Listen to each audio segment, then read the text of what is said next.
有能力去做更加多嘅嘢嘅。咁我覺得呢個係一個好好嘅體驗啦。Hi， 我係 Rachel 啦。咁我係2014年加入保險嘅，亦都係2014年加入 iGen 啦。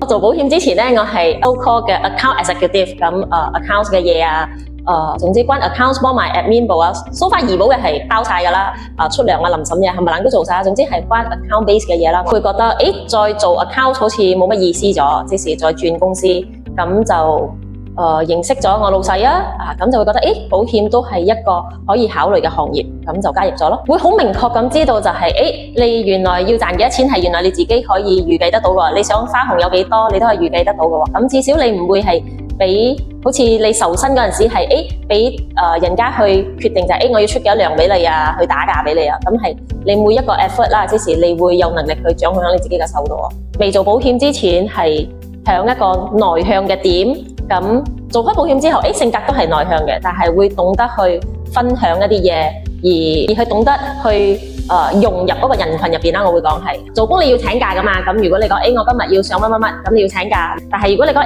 let's say上個禮拜到呢個禮拜啊，我知道禮拜做唔到工，聽日做唔到工嘅話，咁你可以預先或者你擠滿之前或者之後嘅行程係會飽和翻你前嗰幾日冇量做嘅嘢咯。即係我會覺得係可以噶啦。總之你要時間管理上你要自己要去督緊嗰個時間管理啦，係啦。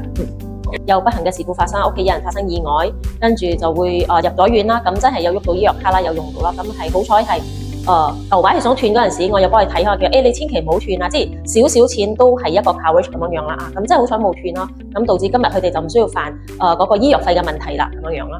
咁呢個過程俾我覺得就係即係對我哋嚟講，呢個係一個好 routine 好日常要做嘅嘢啦。但係當佢真係發生嘅話，呢個提醒對其他人一個好好嘅提醒咯。入開呢個行業嘅話咧，你可以好多機會去發掘你自己好多 mystery 嘅未開發 unbox 嘅 skill 嘅。咁因為每日都面對緊好多你未知道會發生咩事，咁佢就會慢慢咁訓練你知道，原來你有呢個功能嘅。咁原來你除咗做咁嘅嘢，你仲可以有能力去做更加多嘅嘢嘅。咁我覺得呢個係一個好好嘅體驗啦。反正你50-50，不如你試咗先啦。因為唔得，我哋識 U-turn 噶嘛。如果一條路行到谷，你覺得行唔去，你咪 U-turn 啦。但如果你行咗落去，你覺得前面風景好好喎，條路好適合你嘅喎，咁 why not 你唔行埋落去咧？點解唔俾個機會自己發現多一條更加好嘅路咧？喺 iGen 呢個團體入邊咧，咁我哋會有一啲特定嘅時間喺，佢會分享俾你知道就係原來有啲咩 claim 會點樣發生啊，幫埋係佢都會有特定嘅時間就幫你我哋會分享嘅就係今日呢個 case 係點樣 close 㗎。咁我會覺得係點解有一個咁好嘅 platform 你唔會一齊去進行咧？再加上